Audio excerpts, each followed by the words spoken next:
It's time to meet the microscopists. It's time to deep sink dive. I'm Casey Rochford. And I'm freaking drunk.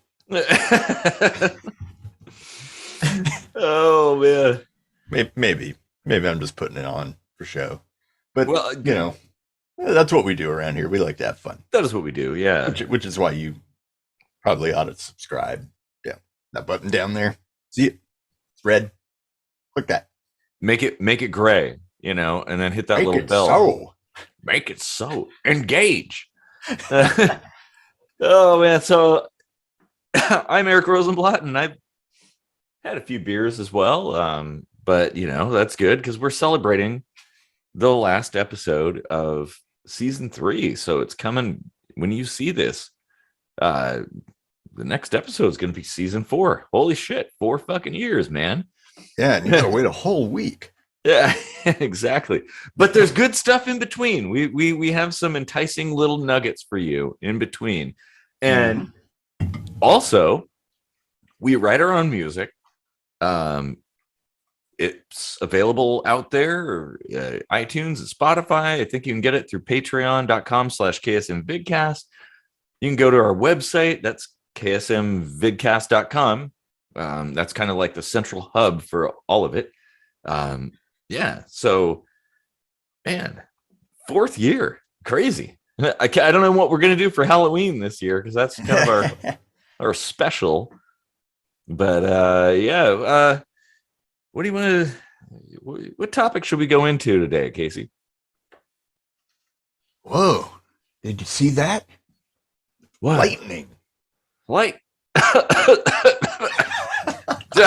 Sorry. Lightning. Take 2. Oh,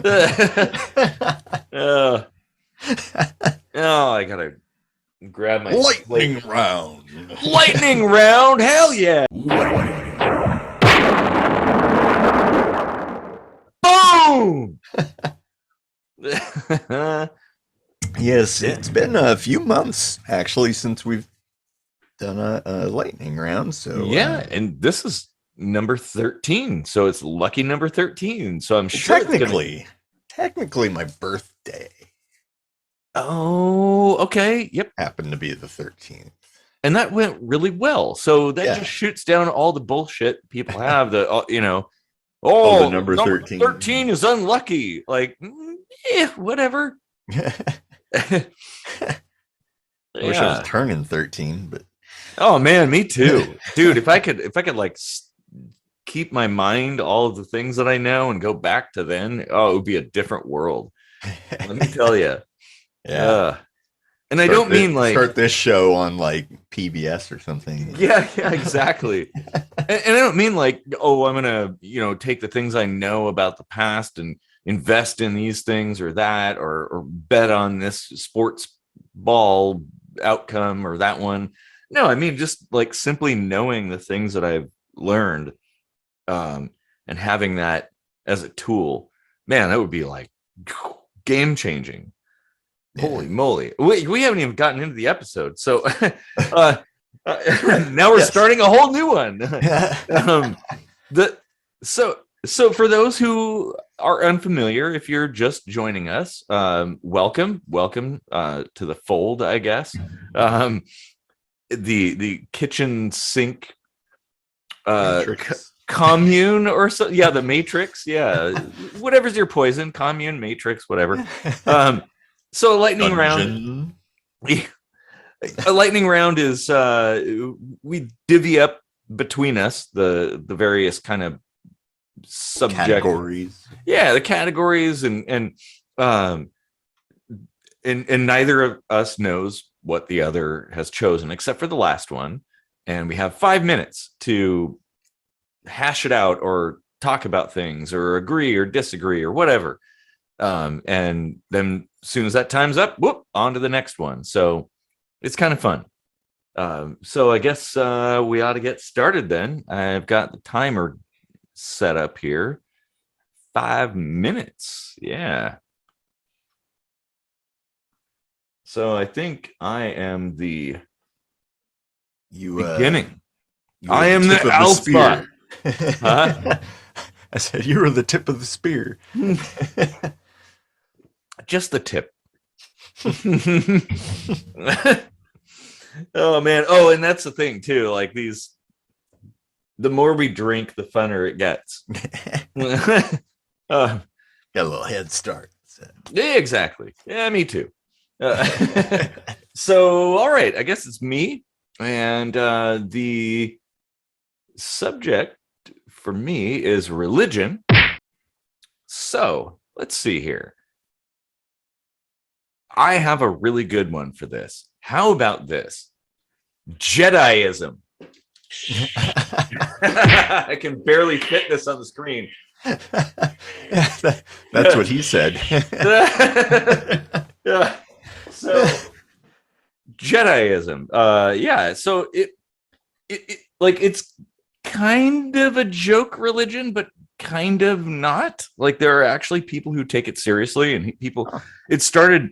A lot of it started where people were putting on official government documents their religion as Jedi, and then it's kind of just gone from there. But like, I think from a philosophical standpoint, I think it's a really cool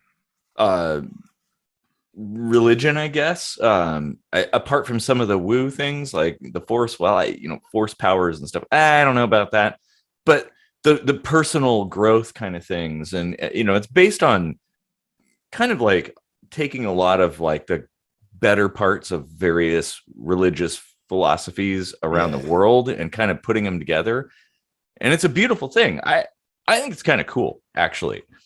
Yeah, I didn't know anyone was like seriously into that, but even if you don't believe in all the like, shooting lightning bolts out of your hands, the idea of like a universal fabric that is everywhere and at every once, like that sort of like philosophy is kind of core to a lot of beliefs around the world. Oh yeah, yeah. And I think it could be beneficial for people without being destructive like many other religions. Unless you go to the dark side. The dark side, which, by the way, the dark side isn't really all that bad if you look into it. In fact, the light side, the Jedis and stuff, might actually be.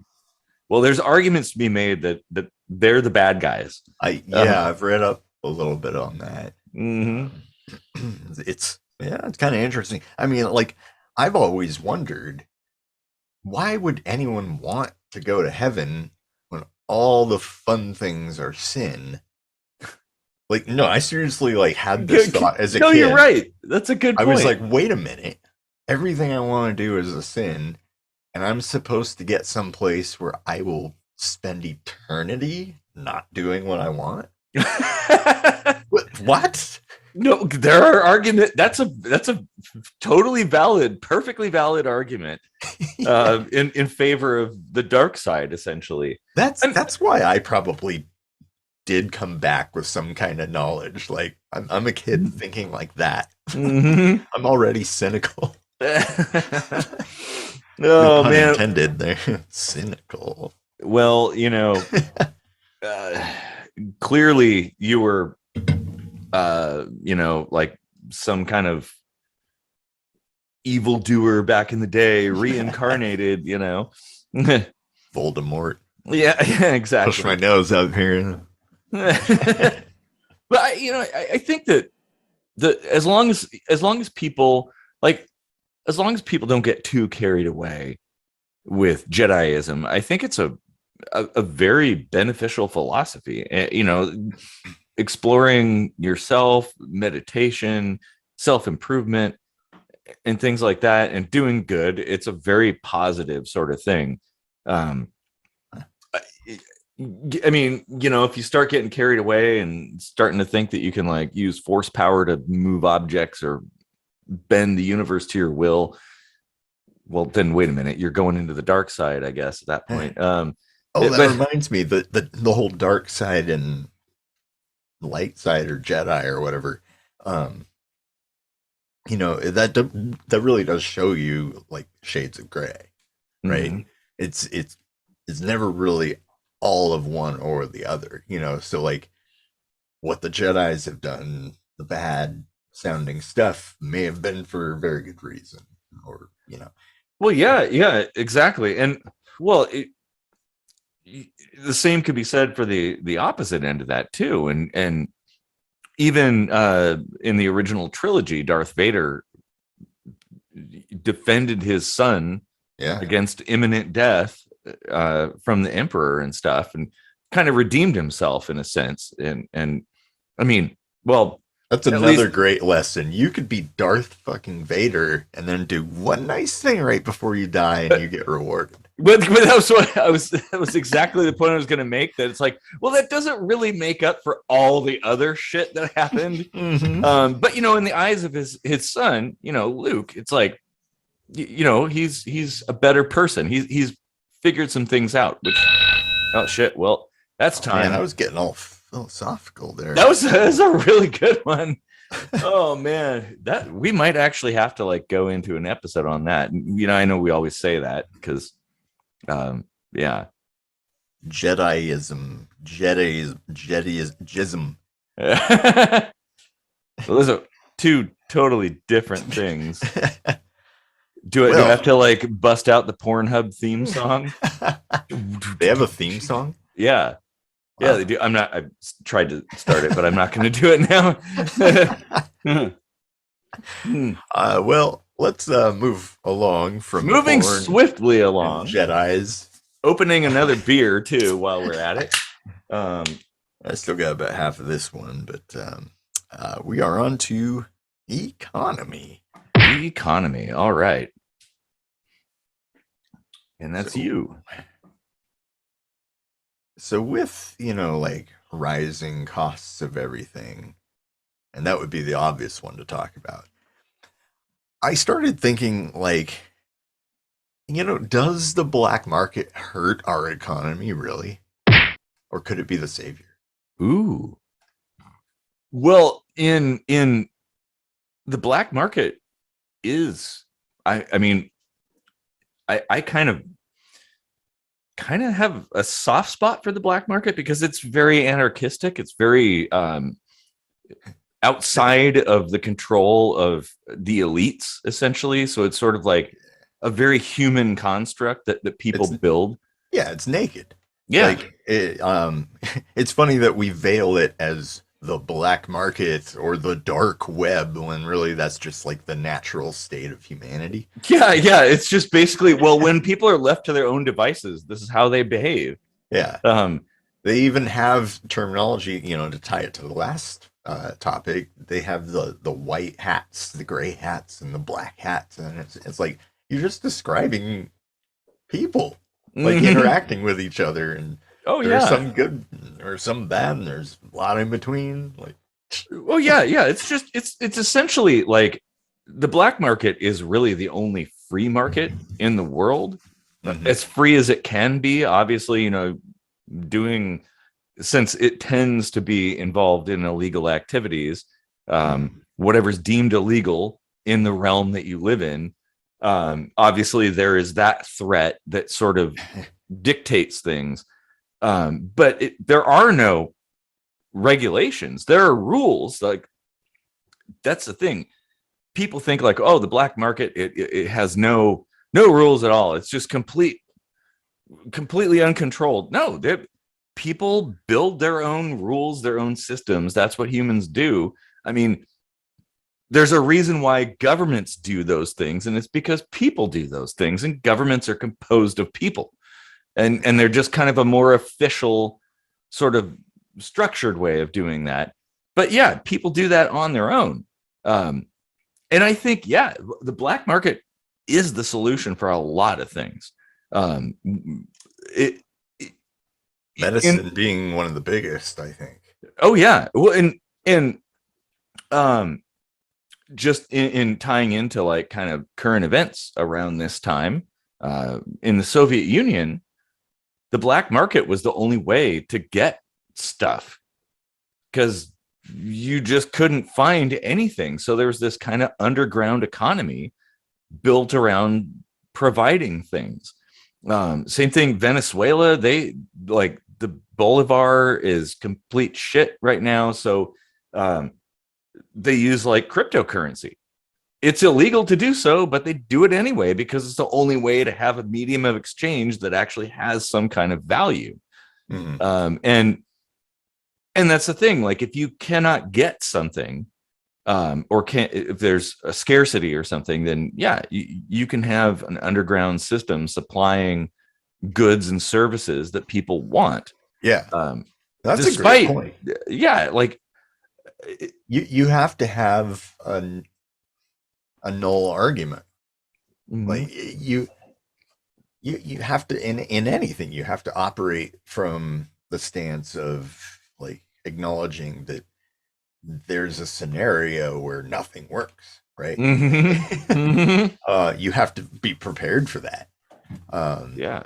be able to fall back on more natural methods.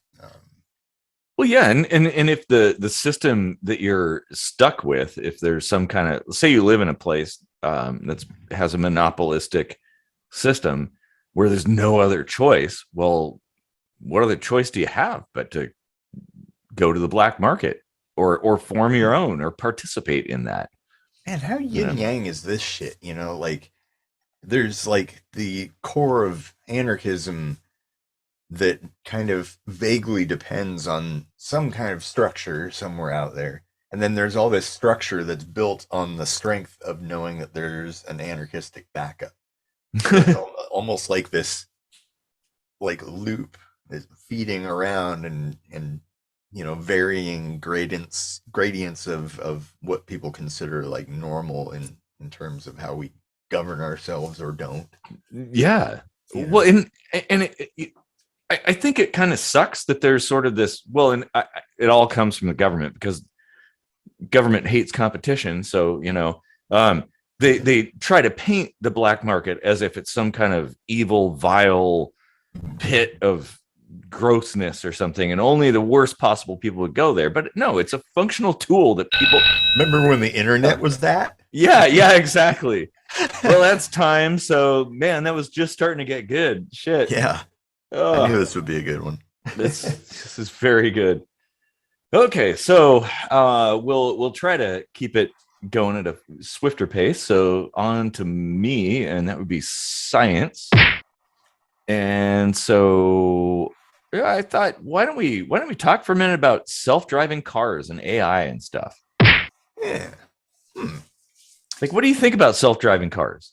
Uh, I think the assist is really kind of a cool backup to have. Um, self-driving in practice so far has been kind of hit and miss. Mhm.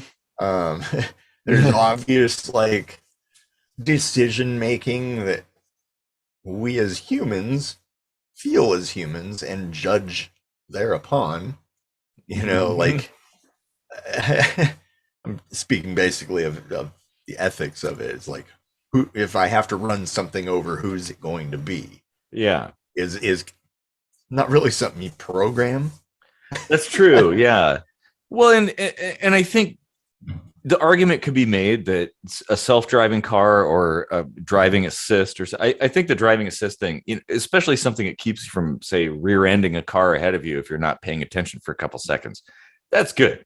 Um, but as far as being able to just kind of fall asleep in a car and go to work and stuff, like I think that's going to be a long time before that happens. Yeah. It, Plus, here's the other thing: like if all the cars were self-driving cars, and something did go awry, and your husband's walking to work and crossing the street, and this self-driving car doesn't see him, plows into him, kills him. There's no one in the car. The car is mass produced. So ooh, it so wasn't it oh, wasn't any kind of individual that you have to blame for the death of ooh, your oh loved one. man, that brings up some huge insurance issues right there. Yep. Like, I yeah, buy yeah, insurance companies. Oh, yeah. maybe I Well, am on board with self-driving I, car. I think I was getting at, like, the argument can be made that self-driving cars will fix some of the common causes of accidents, right? Maybe whatever, inattention or confusion or distraction or drunkenness or whatever. How about another beer? But at the same time, there have been, and there likely will be more accidents caused by things that a human would easily avoid. The case, I think there was a Tesla car that barreled like full speed on the freeway into like a wreck because it didn't see it as an obstacle and just was like just plowed into it. Whoa. Like, that is a problem. So you kind of trade you save a few lives or whatever injuries here, but you gain a few over there. So it's like, I don't know if it's actually better. I think it will be. Teaching a neural network takes time, and we're getting there. But it does come down to computation. Analog computers, that's the way we'll fix that, by the way. But it comes down to computation and sensors and programming and what scenarios the system encounters and how they're handled. I just on the freeway maybe, but not on the side streets. And, yeah, I would never trust a self-driving car in a roundabout. I'll tell you that. Oh my God, no. but you brought up a really good point though, that like if all cars were self-driving, things would be different. They'd be able to communicate with each other, and each car could inform other, like the cars in the vicinity, that something's going on or there's this condition that you need to be aware of. But if you throw one human into the mix, well, it's all gone. Like that's it. It's for it to really work, it's got to either be like super smart or it's got to be all or nothing, I think. And the roads, of course, are not built for self-driving cars at all. Yeah. Like we at least in the US, and I'd say probably in most of the world, we don't know how to build roads to begin with, let alone smart roads. And I'd say that the necessity for having self-driving cars, why people feel like it's important, does come down to the shitty decision-making that happens when people design roads. Like the problem usually isn't people in a lot of cases. It's the roads. It's the design. So yeah. Huh. I don't know. Do you think it would be good for the environment or maybe worse? Oh, I think it absolutely. Oh shit. Well, I'll finish my thought. It would be good for the environment because efficiency could increase. Like you don't deal with the human side of things, like people racing and gassing it all the time. Yeah. So there'd be serious benefits there. All right, so I guess it's on to you, and we're on to philosophy, right? Yes. All right. Philosophy. I say, you gotta stroke your beard when you're talking about philosophy. I say. I'll try. Are you ever too old for sex? Well, not with modern technology. Yeah. And what do you define as sex? Like that's kind of they're two tangential things there. Yeah, it's like they're things that age won't prevent you from doing, let's say. Mm-hmm. yeah, exactly. And and I guess I think people in general tend to think of some form of penetration as being sex, but I think it could be a lot of different things. Oh yeah. But with the little blue pill, that fixes that side of things, at least from a male standpoint. I don't know if there's any kind of equivalent for women, but more difficult to I just got lost in thought. But more difficult to Yeah, lubricates, self-lubricate. Then again, that's another thing that modern technology has fixed. Like there's See why I got lost in thought. Yeah, exactly. Oh, geez. I'm gonna speaking of Pornhub, I'm gonna have to watch some granny porn now. Jesus. Oh man. Shit. See what you do? I don't know. I think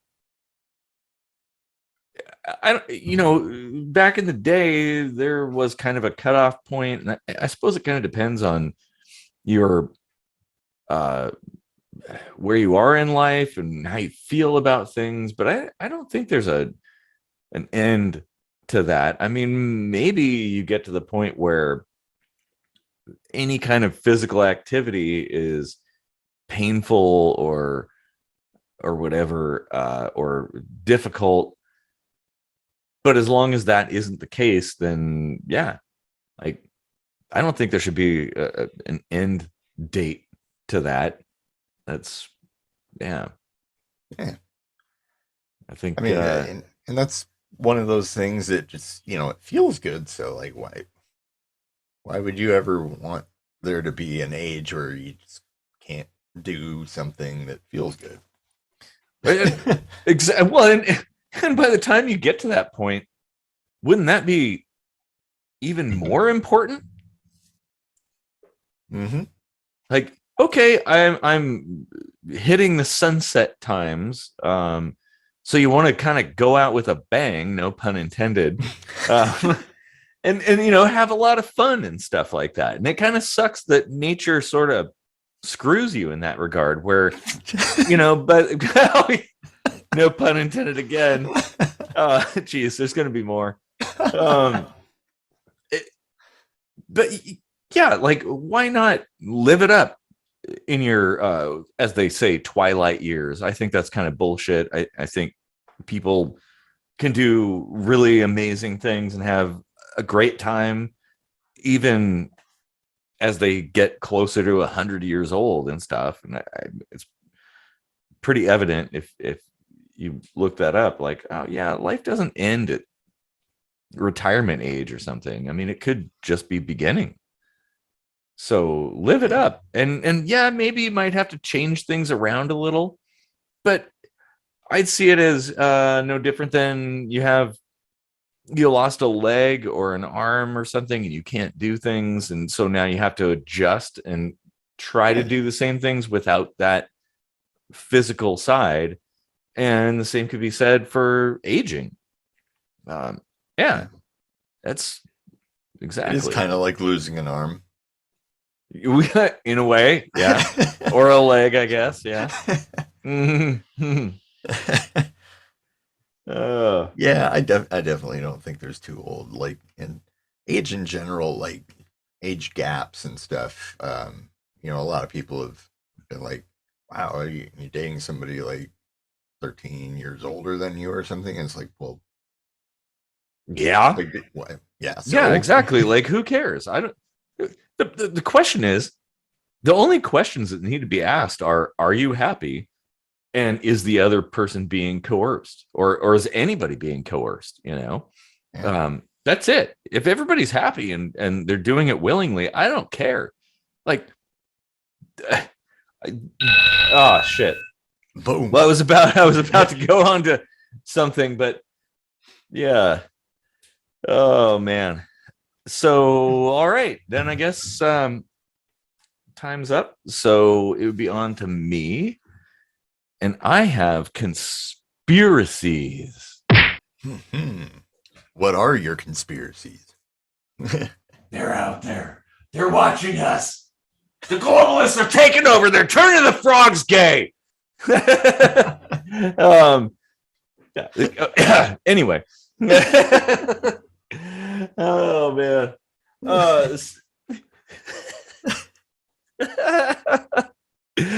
Oh, man.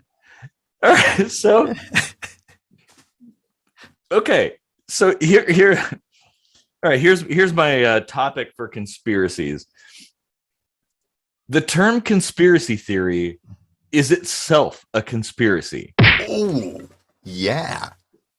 I think you're onto something there. Mm-hmm. Because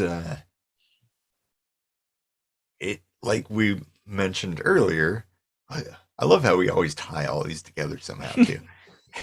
um, the very wording conspiracy theory has like an evoked response built into it now. Yeah.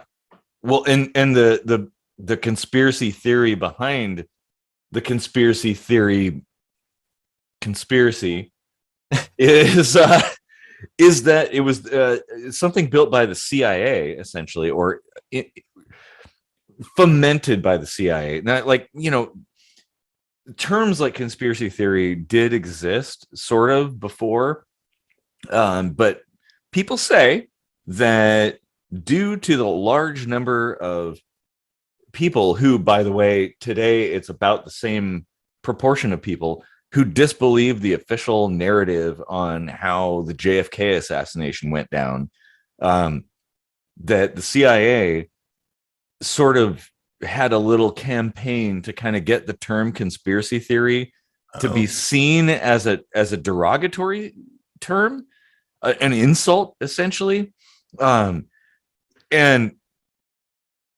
just to sort of get people to kind of not question things or to dismiss people who were questioning things. Yeah. And it stuck. And I don't know if there's a whole lot of evidence to that, but I mean, I wouldn't that kind of makes sense because that's the last true conspiracy theory that possibly is laughable that you even consider it a conspiracy. Well, okay, if you know anything about what happened to JFK and how we're just like conducting our lives like it was just a fluke. Mm-hmm. Well, and it is kind of interesting that the JFK files came up for total release, and yet there are still some things that remain secret that they were like, nah, we're not going to release that because of reasons. Mm-hmm. And because of safety of something or whatever. But it's like, yeah, but why? I mean, but yeah. So if you question that, you're labeled a conspiracy theorist, and I don't. This is the thing that I don't get is what's wrong with that?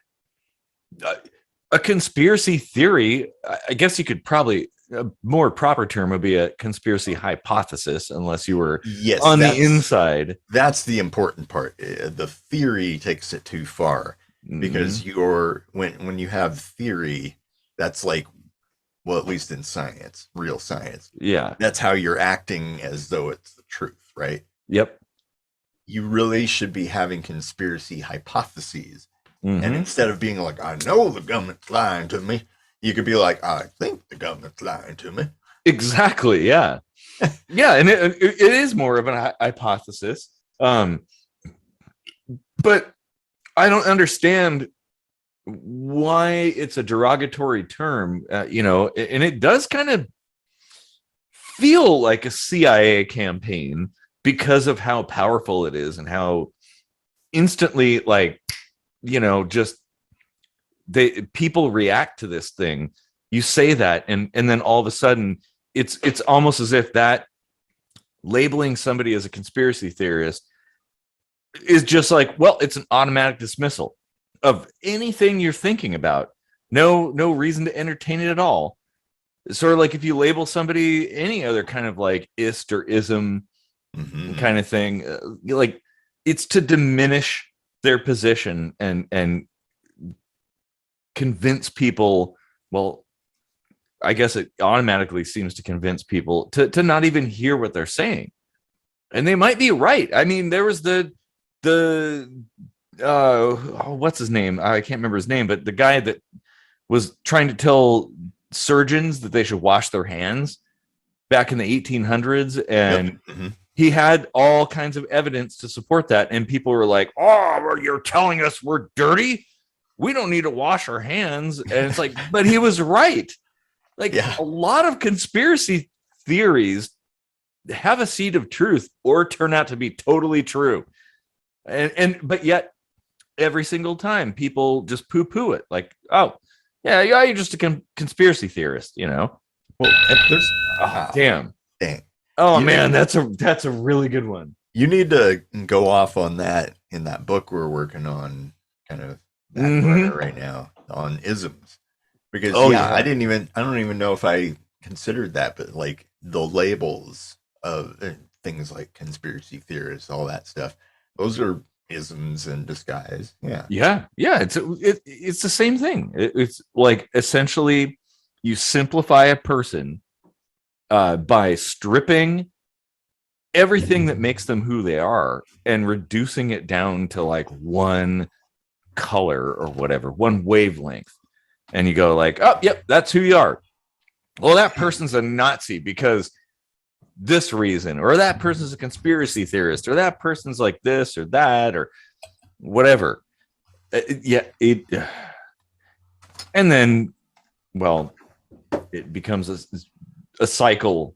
Yeah, anyway, Yeah. Yeah. Wow. That's a good rabbit hole, though. that is yes, which conspiracy theories definitely are. Like man, if you get into that, well, yeah, I hope you have your head screwed on tight for some stuff. Look at us changing the world. uh, do we have to break into song now? Never Oh man. Uh, so I think it's your turn now. gonna give you up. Oh, jeez.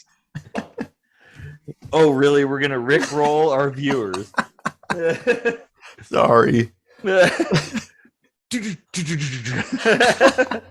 And then I gotta like, oh man. Oh, jeez. All right. Okay, so it's your turn.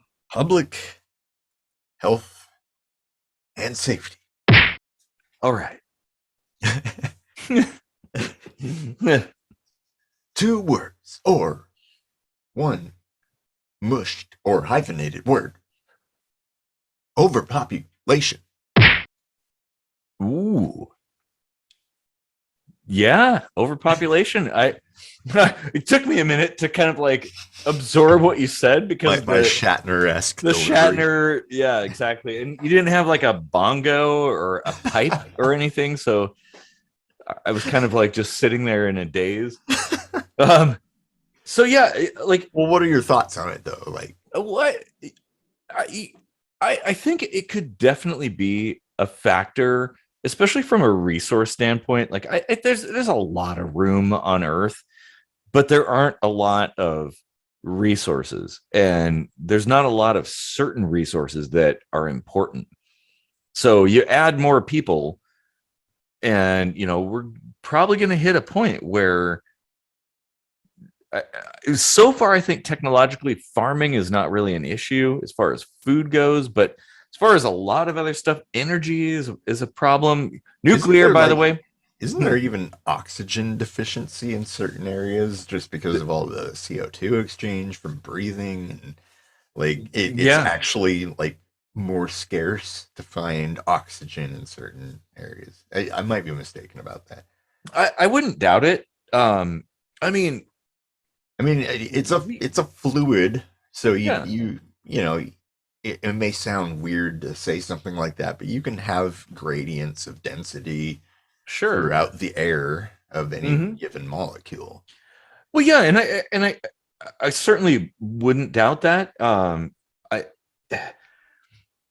I think that there's a lot of time if we let people develop technologies, because people develop technological solutions to solve their problems. Um, I don't know. Yes, we should probably be thinking, kind of planning for the future, like, hey, um, especially if we want to be a spacefaring people, Mhm. if you're on a little flying bus in the middle of nowhere for going for like 1,000 years, well, you probably don't want to procreate all too much. Um, Yeah. but there's still a little bit of room to breathe here. Well, that's another point for evacuation. Eventual, evacuation of the planet is like you may very well have just, stepped over into this ability to travel the stars, but, it's only comfortable to fly 4.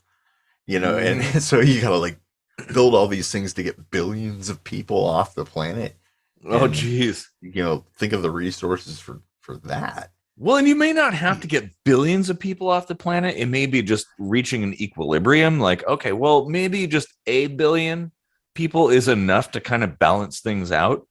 Um, and again, we do have the technology to circumvent the inevitable consequence of our biology. Um, so, and I wish people would be using that more.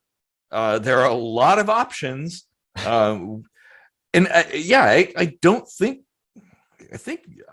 I don't think it's past. I don't think it's past the point of no return, but it's certainly kind of concerning the number of hungry mouths that exist on Earth. And by hungry, I don't mean eating food, but demanding or expecting or utilizing resources. And that we're going to run out at some point of something, whatever it is, some key component.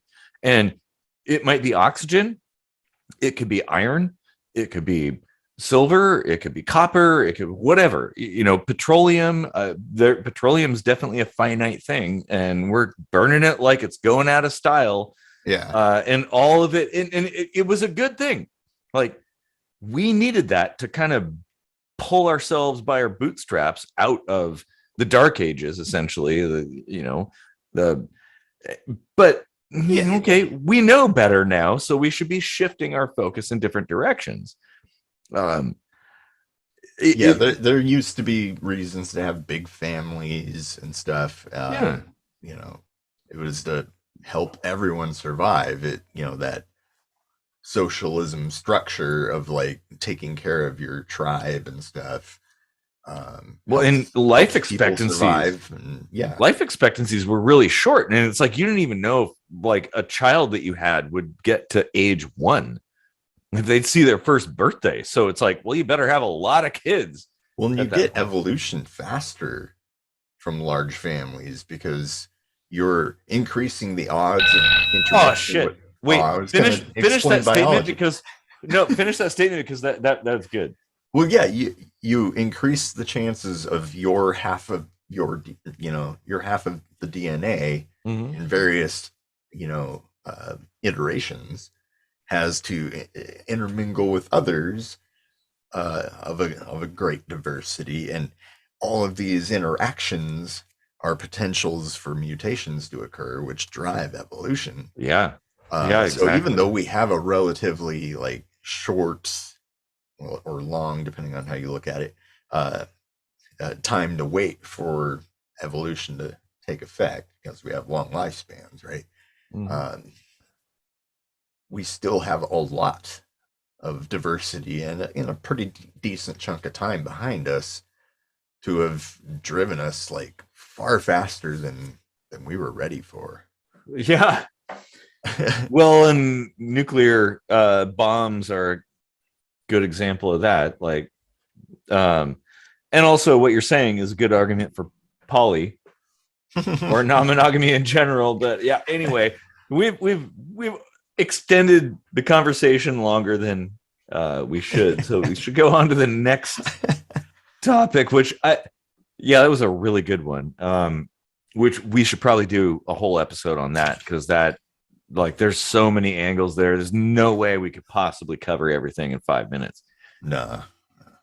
And it's something I've thought about quite a bit, and I'm sure you have too, so no doubt we have some fascinating points to bring up. So okay, I guess it's on to me, and I have politics. Okay. Wait a second. Politics. Oh, I feel like wait. Oh, wait. Hold on.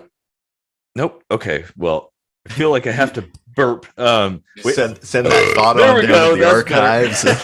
Yeah. Just be a minute. So okay, politics. That is the topic. Okay, so should government fines scale with income?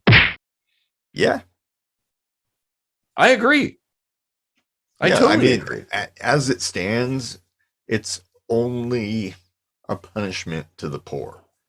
Like if you Mhm. break the law and a fine is the punishment and you're rich, you don't give a shit. So what's going to stop you? Well, yeah, and that's a really good point. Now, I don't think that most of the fines make sense. Like a lot of the things that you get fined for are kind of bullshit. But if they exist, there should be some kind of equity in that regard. And so what you're saying, like, okay, somebody that makes $20,000 a year, they get hit with $1,000 fine. Well, that could be like life changing for them. Yeah. But somebody that makes millions of dollars a year, a football player or something, gets hit with $1,000 fine, they just shrug it off like it's nothing. Like, whatever, that's pocket change. And Mhm. so if you want to, I mean, the whole point of fines, right, is that it's supposed to be a deterrent that you as a person sitting there about to do something in defiance of the rules will contemplate it and be like, well, if I get caught, it's going to hurt my wallet, right? Right. Like that's I mean, that is the whole point of it. So make it actually hurt. Maybe don't find the person that makes $20,000 a year $1,000. Find him $100. It'll still hurt, and it might completely flip their world over. And the person that makes millions of dollars a year, I don't know, find him $100,000 for the same offense, because if that is the goal, it should actually be functional. That to have it be $1 amount doesn't make any sense. Or the giant library fees that some people get for like holding onto a book for like way too long. It's like, at what point do you just say, like, okay, the book's gone, we lost it, write it off, whatever. Like instead, you're like making it so that person doesn't ever want to come back to the library, so that they don't have to pony up for that bullshit fine. And now Mm-hmm. they're not reading. Thanks, asshole. Yeah, exactly. And maybe I would, my philosophy would be like, well, hey, have a monetary pool to help pay for people, like a donation, if you want to help pay for people who lost a book or something and they're being heavily fined, pay for them, cover their bills, pay it forward or whatever. That would make sense. Um, man, that well, and oh Jesus, this is oh man, I was thinking about libraries. The so AutoZone has a really cool program where you can rent tools for free, essentially. So Huh. no matter what it is, you can rent it for free. So you basically buy it, and then when you bring it back, they give you 100% refund, no matter what. Really? And if you want to keep it, you just simply keep it, and you've already bought it. So like life is good. Maybe that's a good way to do that. Huh. Like that could be done with a lot of things. Maybe libraries. I have a problem because there are people who may not have that money up front to buy a book. I mean, books aren't that expensive, but if you're in school or Well, something, if you're a library, right, you could be like a casino, and I don't mean like gambling. I mean like divvy out some chips. Like Mhm. from a pool, you say like a book is this many chips or whatever, and it's like once you're able to put it together and like build that like secured credit line, they'll probably work with the lower incomes. Oh yeah, I, I'm 100% in I don't know if favor that of. made sense. I get where you're going with that. Like I'm 100% in favor of the charitable side of things. Like when you go to check out or pay for something, they'd be like, hey, you want to donate a couple bucks, like round up to support low income people for reading? I'd be like, can you double that, please? Like, oh, it's only 59 cents. Well, at least make it like a couple bucks, geez, because that's kind of an important thing. Access to information is really, really important. they're Um, they're all like ding, ding, ding, ding. Oh, Oh, that was a perfect timing. I'm not even going to finish that thought. Oh my god, that was perfect. Wow, dude. I don't want to step like, on that by finishing on it. I thought that man. that Okay. was epic timing. That couldn't have been better. Oh, And geez. if for some reason the viewers didn't see it, Casey was like ringing a bell, like a school bell, right as the school bell sound happened. Oh man. Okay, Damn, that time for was some more beer. That was yeah, Jesus, that that was was good. skill. Yeah. That's 3 years in the making of being on kitchen sink microscopy. And lightning I am round. that in tune to the bell of the lightning round. Oh man. Well, I guess it's your turn now. So you're tomfoolery, right? Tomfoolery. Tomfoolery. All right.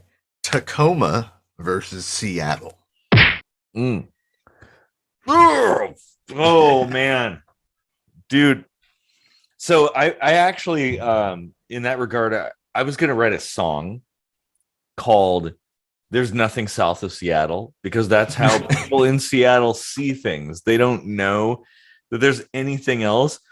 And I have on my car I have a bumper sticker that says "Keep Tacoma Feared" because people have this idea that Tacoma is super dangerous and stuff, but it's like it is the most beautiful place. It's the most wonderful city, but it should be a closely guarded secret. Yeah. Like we don't want a bunch of people coming here and messing it up. You know, like go stay in Seattle. Yeah, everybody's seen Sleepless in Seattle, and you know that they think that's the capital of Washington. You go, knock yourself out. Go there. Don't come here. It's Please. almost like Tacoma is the Fight Club of cities. It's like don't tell anyone how awesome it is here. Yeah, Don't do it. exactly. Shh, keep it down. There's people moving in here and driving everything up. Yeah, like there are so many, like the aroma of Tacoma, Hilltop, things like that are like permanent scars that everybody thinks like defines Tacoma. And they think they're still a thing. Yeah, and they think it's just like cringeworthy, lowest of the low, and it's like Seattle is so gross and dingy and smelly and Oh yeah, I had a girlfriend that worked in downtown Seattle, and like she had to like tread carefully going back to her car because people would defecate between cars, and so she'd have to like step over landmines to get into her car. I almost stepped in human shit at least once a week when I was commuting up there. Yeah, like you don't really see that in Tacoma. I mean, you know, the aroma of Tacoma came from a Sarco back in the day. And Asarco is now Point Ruston, which is one of the coolest places. Oh wait, no, never mind. It's terrible. Oh my god, it's ugly. It's disgusting. Oh yeah. Fuck Tacoma. Yeah, don't come down to Point Ruston. You don't know. Nah. Oh, in that movie theater, that's the worst. And the girls that stroll along there. Oh yeah, just barf. Yeah, well, it's funny. Like Tacoma does have a reputation, and I didn't realize this, because I kind of thought like, well, most people when you talk about Washington, they think of Seattle, right? Oh, everybody knows Seattle. It's like Microsoft, even though that's Redmond. And whatnot. In that one movie. So they think that Seattle is kind of like the hub of Washington. But some people know about Tacoma. So when I was in Tucson, I went to a bar and I was chatting up this girl down there, a bartender, and she asked where I was from, and I was like, "Oh, I'm from Tacoma," and she said, "Tacoma? Oh my god, that's so dangerous!" And I'm like, Yeah, it's kind of like living in a war zone, you know? Like, oh, it's every day, man, dodging bullets and stuff. But Oh man. like even in Arizona, somebody knew about Tacoma. Like Tacoma I has a reputation, and I think it's a good thing. Like, I've spent far more time in Tacoma than in Seattle, but I can't think of a time I've ever feared for my life in Tacoma, but I have feared for my life in Seattle a I few have times. too, and you know, I used to roam around Hilltop back in the '90s, like when Hilltop was actually dangerous. With like gangbangers and stuff. Me and my friend like walking around in the middle of the night, gangbangers everywhere, and we were like, "Hey, what's up?" Like it wasn't it wasn't a thing. Of course, my mom was fucking petrified. Like, whoa, I don't want you to go out at night in Hilltop. Like, you don't realize it's actually kind of okay as long as you're not up to no good. That's it. Or if you're trying to empty the quarters out of the back of your contracted newspaper Or bin. grab the last of the milk crates. It's like there was like a foggy night where I went and I was collecting the cash from a news rack, and all of a sudden these like Walking Dead thing like silhouettes are coming toward me. Oh, jeez. Well, it's like my brother. So Money. that was time, by the way. But like, I'll tell a story about my brother. Though he used to work at Safeway, and he would have to carry money from one store to another. And so for whatever reason, Safeway had coin bags that had a huge, you know, like Big green dollar signs on them. 200 point font on it that said like $200 quarters. And so and they're heavy. So he drove a VW Bug. And he would like go and collect the money and bring it to the other store, and he'd be walking across the parking lot in Hilltop carrying these like bags that said like $200 on each side. And he's like, man, never been so scared in my life. Everybody was looking at me. I go, hey, well, yeah, if you're carrying like $400 of easily acquirable cash, that's like, hey, maybe don't print that on there. Make it look like a laundry bag. I don't know. Jeez. Hmm. Oh, geez. Tacoma is a great place, but stay away. Stay away from here. Yes. I'll cut you with my lightsaber. Oh yeah. You'll be cut.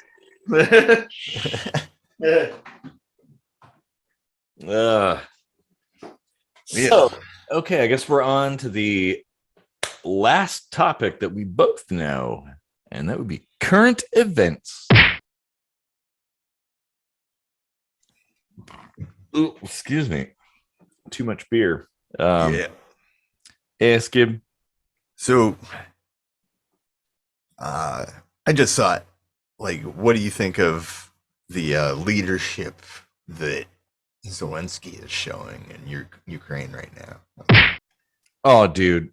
Well, I'm sure you know because I spent a bunch of time like crafting a t-shirt design that maybe we could throw it in the down there, a link.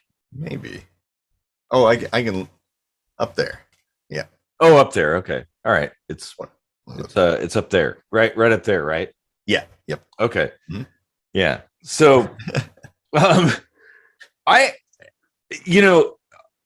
as far as like a leader goes, he represents the greatest of like, man, I mean, I just wish the US had somebody like that was so fucking awesome ever in our history.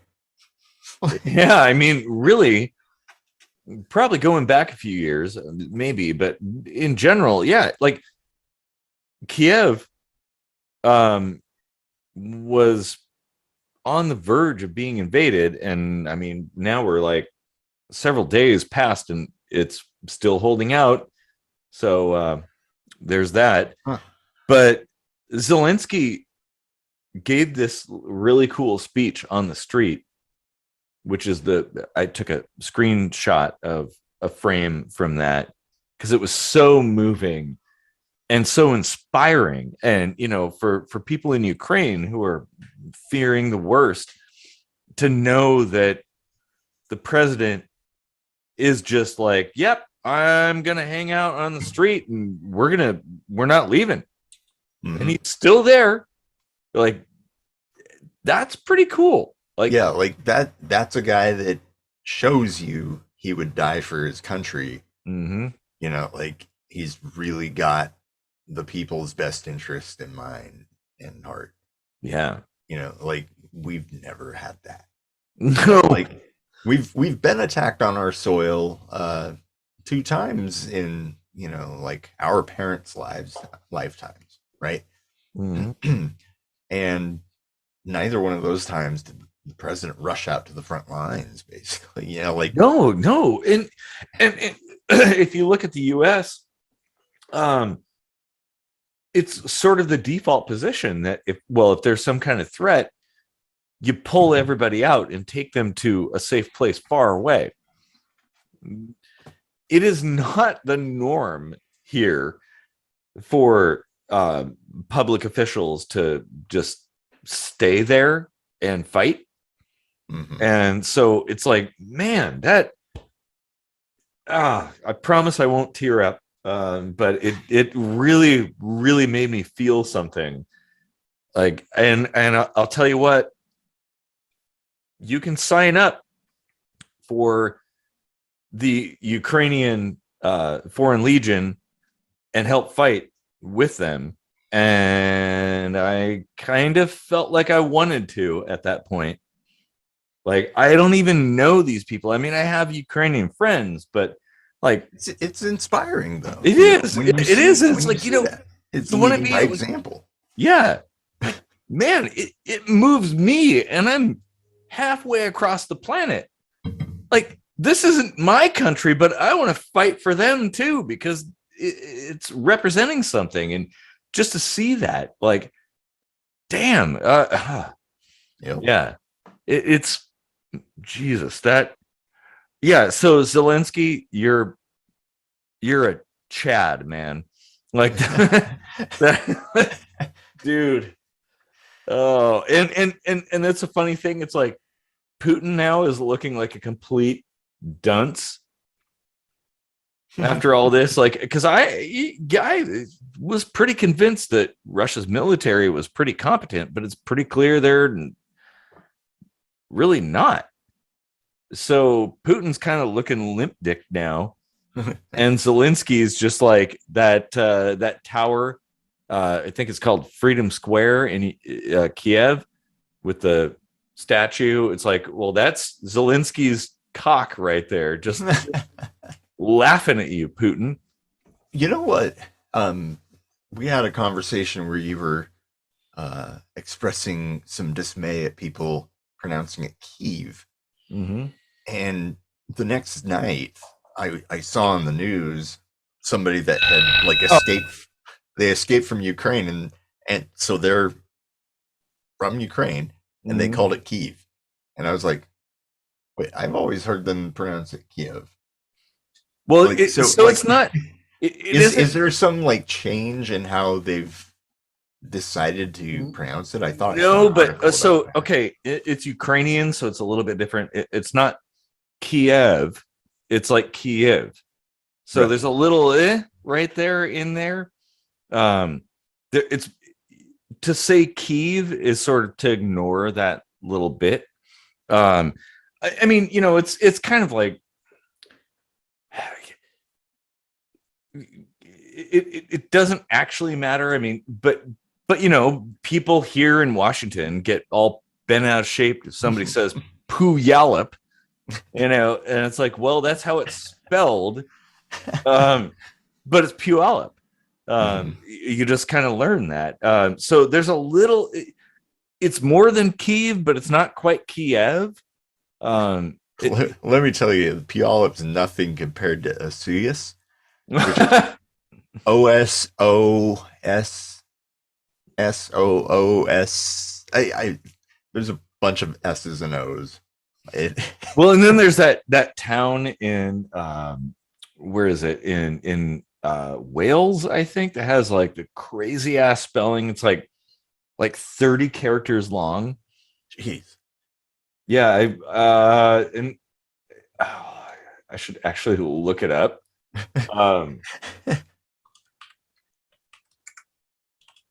Well, while he looks that up, make sure you go get our Zelenskyy t-shirt, because we're gonna throw some bucks at the sending aid, or whatever else.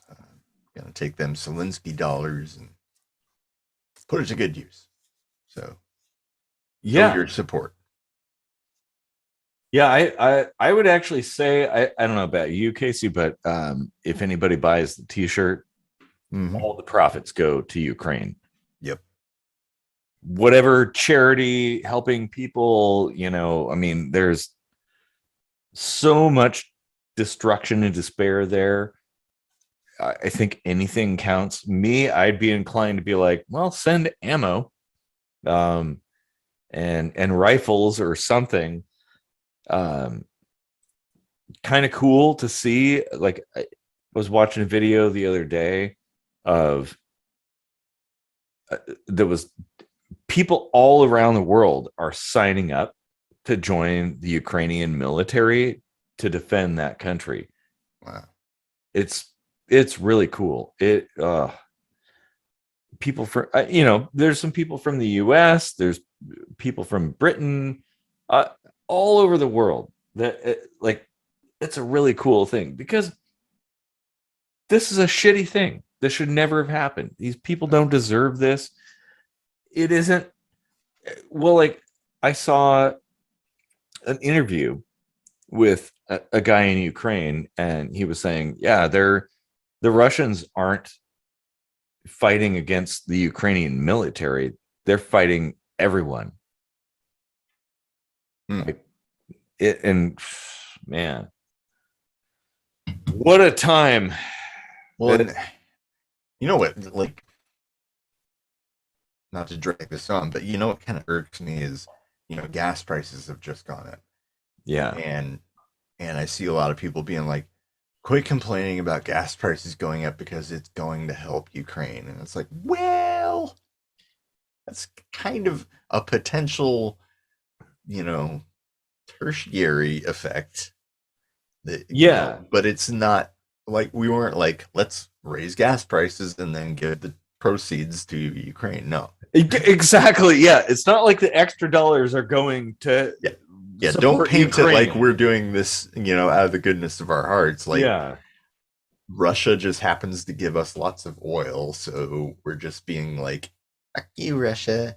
And prices are going. Well, and it's more than that. I mean, about 8% of our oil comes from Russia, so it's not that significant. But because the things going on also impact the whole world, and it's a market, prices go up because people are scared and nobody knows what's going to happen. So prices are higher. Like, all right, well, that I don't like buy gas out of some patriotic duty, and feel some sense of like I've accomplished something since I filled my tank up. No, like, it's just expensive because my combusted fossil fuel has just gone to help a war. Yeah. Oh shit. Okay, now we're gonna go back into the overpopulation too now. Oh man. Damn good last lightning round of the season. That was really, really good, man. Season 3, it's a wrap. Oh yeah. Oh man. Season 3, it's a wrap. Wait, no. Do I need the this? Should I just like pull this out and okay, cut? Oh, yeah, man, there's so many thoughts here, but I mean, in the moment, I've been okay. Normally, I don't watch the news, but I've been watching a lot of news lately, like clips and things, and trying to avoid the talking heads where, you know, there's kind of They clickbaity had some good titles. songs though. Yeah, yeah, they did. But avoiding like the clickbait titles where it's a 9-minute video talking about something and it's like 10 seconds of video with 4 people talking about it for the duration. Like, I don't want that. I want unfiltered news. I want to see what's actually happening down on the ground. I mean, if you want to say a few thoughts or something, good. I'm okay with that. So, but yeah, I've been absorbing that. And in fact, I actually multiple nights, the nights that I don't have dates, I sat and watched Well, that's not live. many at all. So, okay, well, it was like 2 in the last month. As far as free nights. Had to point that out, right? Yeah. Sad, lonely people. But I watched live streams from Kiev, like waiting for something to happen, watching the town and stuff, like, because I think this is an important thing and it's a momentous moment in history. You sent me that link. I watched a little bit of that, and it's like, it's almost reassuring Mm-hmm. to tune into that even for 10 seconds and see how much nothing is happening. Yeah. And it's like, even though you have like one vantage point, right? Or, however many, 9, I think they give you. Yeah. But it's like a view when there's so many more views. Mm-hmm. And the ones you hear about kind of build it into your mind that there's this chaos everywhere. Yeah. So it's not like it's not a big deal, but it's also like it kind of helps you stay grounded too. Well, yeah, Not get carried away. exactly, because the way the media is inclined to paint things is like kind of like Starship Troopers. The bugs are everywhere, they're surrounding us, pandemonium in the streets. That's like, well, not really. If you tune into those videos, most people are just like going to work and coming home and driving around. And the riots in Seattle that mm-hmm. like for weeks, like all you saw was a city burning down, and that was like 2 blocks. 2 blocks. Yeah, exactly. And that it's important to have perspective about things, to kind of determine how you feel or think about stuff. Because the media, well, they're selling ads, so hyping things up and making it look bigger than it is, sells advertisement. And so they're naturally going to do that. And yeah, when you see it in real time, in real life, there isn't a lot going on. I'm sure at some point something will be going on.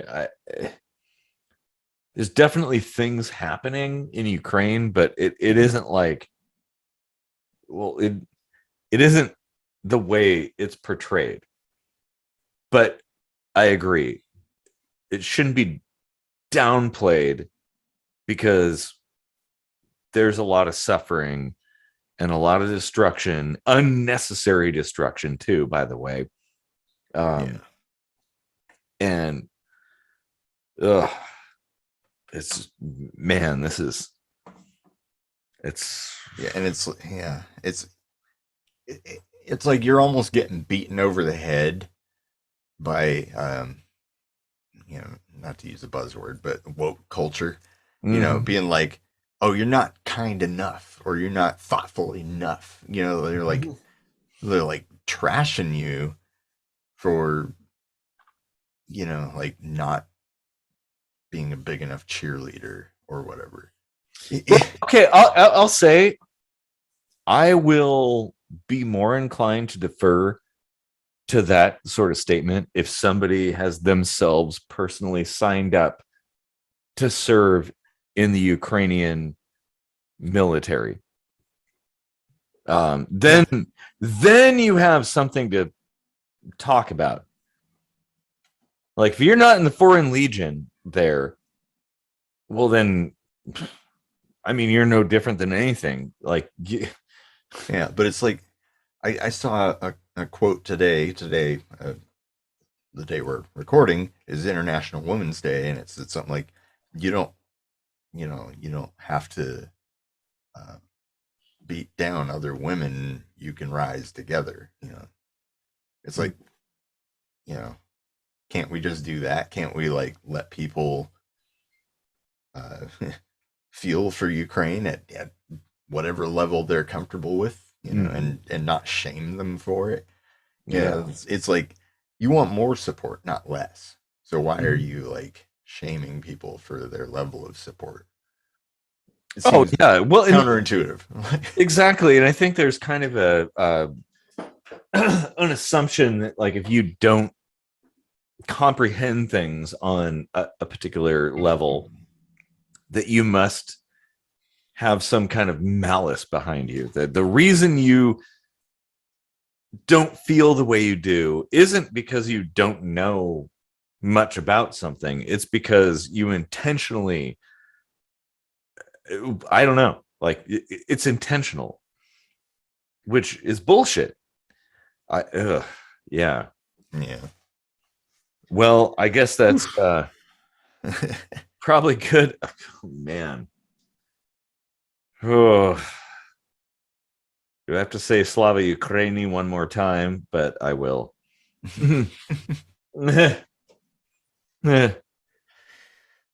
Well, I hope hopefully, they come out hopefully the. by the end of season 4, this will be in very far in the rearview mirror. But I we'll hope see. so.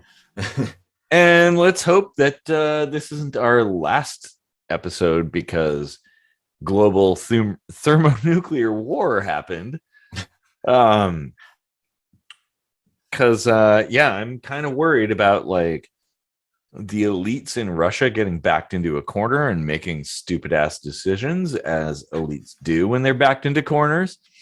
Um, I don't remember which episode exactly. I was watching one of our older episodes, like yesterday or something, and you were talking about like, nuclear war isn't actually that scary, like, and I was like, wait a minute, what?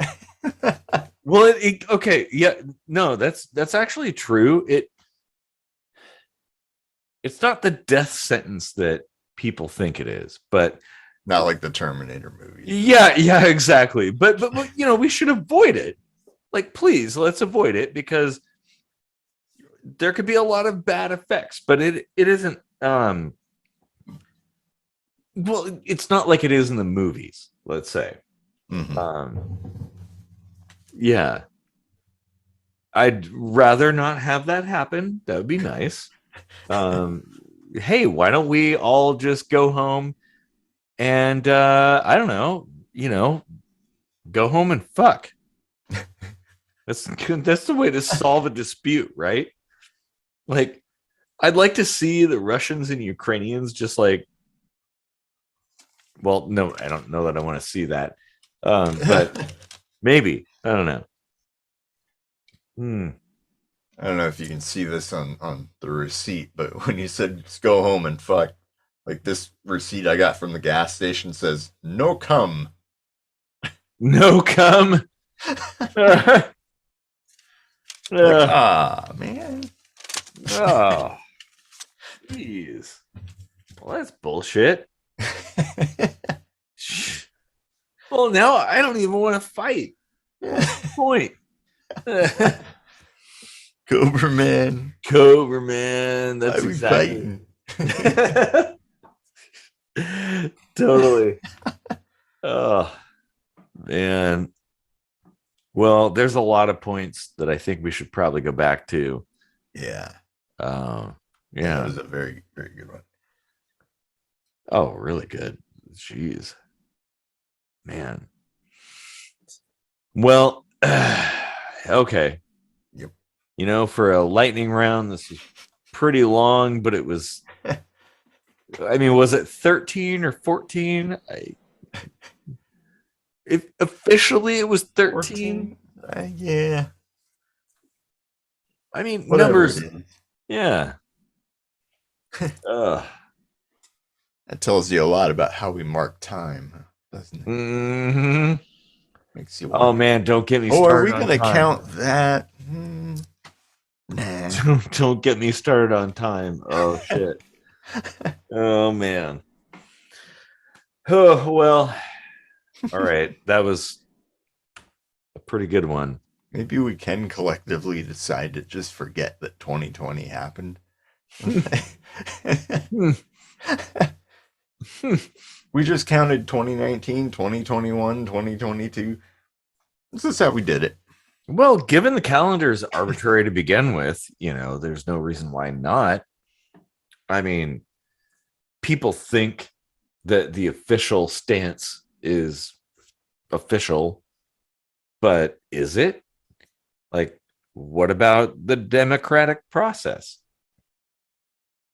If enough people believe something, does that make it the case? I mean, well, probably not, but then That's that propaganda we were getting at yeah, earlier. exactly. And how, like, there's even some of that in that freedom of information, because it's like, oh, you can request to see any documents. Of course, they can redact some things. So, are you really getting freedom of information?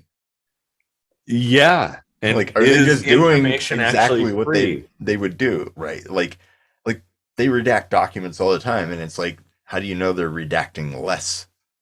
Maybe they're just Well, being like, okay, here you go, here's the redacted version. sure. And if you have true freedom of information, like in the case of WikiLeaks and Edward Snowden and Chelsea Manning and stuff, well, then you're labeled and put in a box.